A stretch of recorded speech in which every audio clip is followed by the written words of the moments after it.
Bismillah ar-Rahman ar-Rahim, sous la présidence du chef de l'État, son Excellence M. Ismaël Omar Guelleh, s'est tenue la 10e séance du Conseil des ministres en ce mardi 11 juin 2024.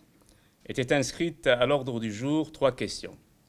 La première question est relative à un projet de loi des finances portant un règlement définitif du budget de l'État de l'exercice 2023.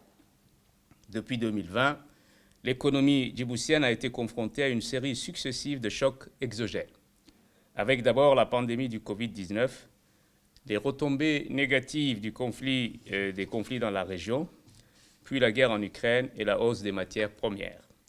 Malgré ce contexte mondial difficile, le PIB réel fait preuve de résilience avec une croissance estimée à 3,7% en 2022, soutenue notamment par une activité portuaire poursuivant une forte reprise au quatrième trimestre 2023, tant pour le volume des conteneurs, plus de 64%, que celui des marchandises en vrac, plus de 5,4%, par rapport à 2022 et retrouvant quasiment son niveau pré-Covid.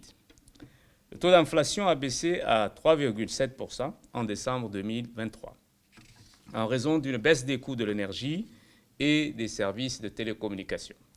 Pour leur part, les finances publiques enregistrent au 31 décembre 2023 un solde global base ordonnancement issu de la différence entre, d'une part, les recettes intérieures et dons, et d'autre part, les dépenses totales admises, hors amortissement de la dette et opérations d'appurement d'arriérés déficitaires de plus de 24 milliards, soit moins 0,4% du PIB.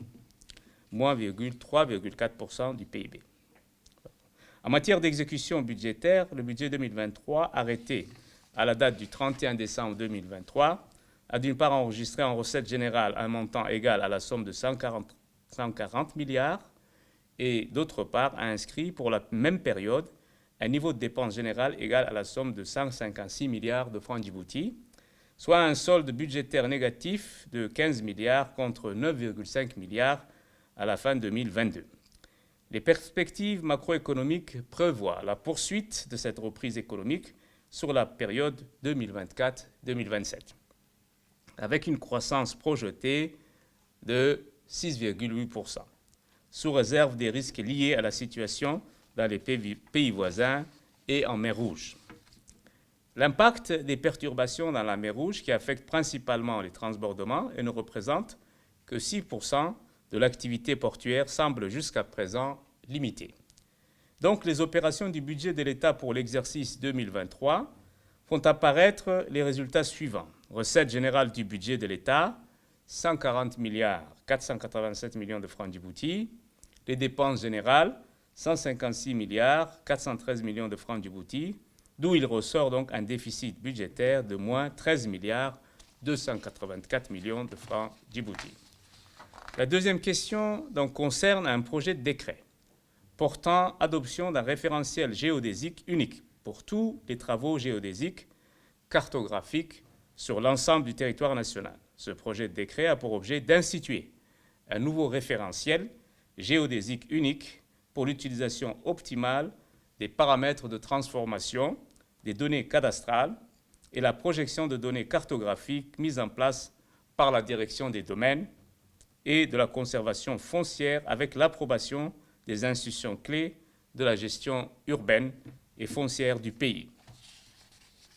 Ce référentiel géodésique précis va ainsi unifier tous les réseaux de coordonnées disponibles actuellement sur le territoire national et sera utilisé désormais pour tous les travaux topographiques à effectuer. Dans le cadre de la mise en place de ce nouveau référentiel géodésique, visant à moderniser le système cadastral de gestion des données géospatiales, des activités relatives au renforcement des capacités ont été réalisées au profit de la direction des domaines et de la conservation foncière pour mener à bien les opérations de restructuration.